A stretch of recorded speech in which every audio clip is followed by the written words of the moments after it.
Le poème Un monde d'images. Vous avez découvert et lu le poème de Victor Hugo, Mes vers fuiraient. Mes vers fuiraient, doux et frêles, vers votre jardin si beau. Si mes vers avaient des ailes comme l'oiseau. Ils voleraient étincelles vers votre foyer qui rit.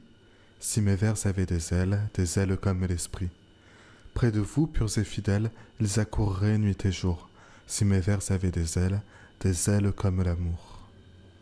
Dans ce poème, le poète fait comme si les vers de son poème étaient des oiseaux qui volent pour se rapprocher de l'être aimé, comme le font ses pensées. C'est donc un poème d'images. Mais comment le poète joue-t-il avec ces images ? D'abord, vous avez forcément remarqué l'utilisation, à la fin de chaque strophe, d'une comparaison. La comparaison consiste à préciser un objet en le rapprochant d'un autre, à l'aide d'un mot de comparaison. Ainsi, les vers ont des ailes comme l'oiseau. Des ailes est l'objet qu'on compare. On l'appelle le comparé. L'oiseau est l'objet qui compare. On l'appelle le comparant. Et entre les deux, on trouve un petit mot qu'on appelle le mot de comparaison, ici comme. Ça pourrait être tel ou semblable à. Parfois, le rapprochement de deux objets se fait sans mot de comparaison. Ainsi, au vers 5, il volerait étincelles. On compare le vol des vers à des étincelles. La comparaison serait il volerait comme des étincelles. En enlevant le mot de comparaison, le poète fait une métaphore, c'est-à-dire qu'il précise un objet en le rapprochant d'un autre à l'aide d'une image et sans mot de comparaison. Précisons ce qu'est une métaphore. La métaphore, c'est un peu comme un mensonge. On ne dit pas tout à fait la vérité, mais quelque chose qui s'en approche, pour mieux montrer comment on voit les choses. Par exemple, quand je dis « Hermione a dévoré tous les livres de sa bibliothèque », ce n'est pas tout à fait vrai. Hermione n'a pas réellement mangé ses livres. C'est une image, une métaphore pour dire qu'elle les a lus avec acharnement. On utilise beaucoup de métaphores dans la vie de tous les jours pour insister ou exagérer. Par exemple, quand on dit « je suis crevé » ou encore qu'il pleut des cordes, ou bien quand on dit « tu m'as laissé tomber ». Chacune de ces expressions est une métaphore. Un type particulier de métaphore est la personnification. La personnification consiste à donner des caractéristiques humaines à un objet ou un animal. Par exemple, la terre a revêtu son manteau blanc d'hiver. Bilan, image poétique.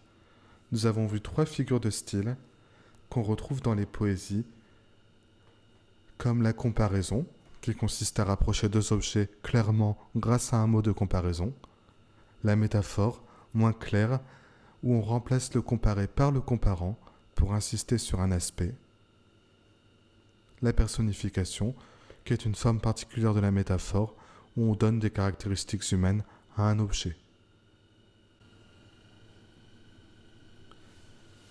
À la suite de cette leçon, votre travail portera sur un poème de Lecomte de Lisle, qui est un poète du XIXe siècle, et qui a écrit notamment Midi. Midi, roi des étés, épandu sur la plaine, tombe en nappe d'argent des hauteurs du ciel bleu. Tout se tait, l'air flamboie et brûle sans haleine. La terre est assoupie en sa robe de feu. L'étendue est immense et les champs n'ont point d'ombre, et la source est tarie où buvait le troupeau. La lointaine forêt, dont la lisière est sombre, dort là-bas immobile en un pesant repos. Seuls les grands blés mûris, tels qu'une mer dorée, se déroulent au loin dédaigneux du sommeil. Pacifiques enfants de la terre sacrée, ils épuisent sans peur la coupe du soleil. Parfois, comme un soupir de leur âme brûlante, du sein des épis lourds qui murmurent entre eux, une ondulation majestueuse et lente s'éveille et va mourir à l'horizon poudreux.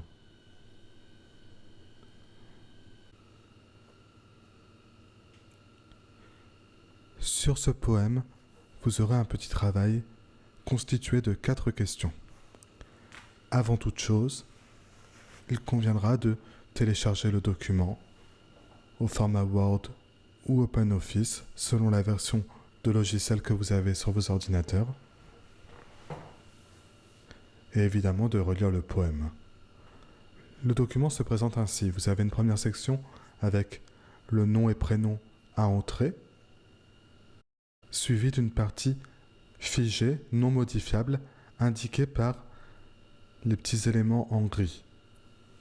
À la fin de cette partie figée et non modifiable constituée du poème et des questions, vous avez à nouveau une partie modifiable où vous pouvez rédiger vos réponses. Évidemment, ce qu'on attend de vous pour cet exercice, c'est d'abord la maîtrise des notions vues pendant la leçon, mais également et surtout la rédaction des réponses qui doit être censée, organisée. Rappelez-vous, je reprends la question, j'y réponds, j'inclus des citations pour prouver ce que je dis et montrer que j'ai bien compris.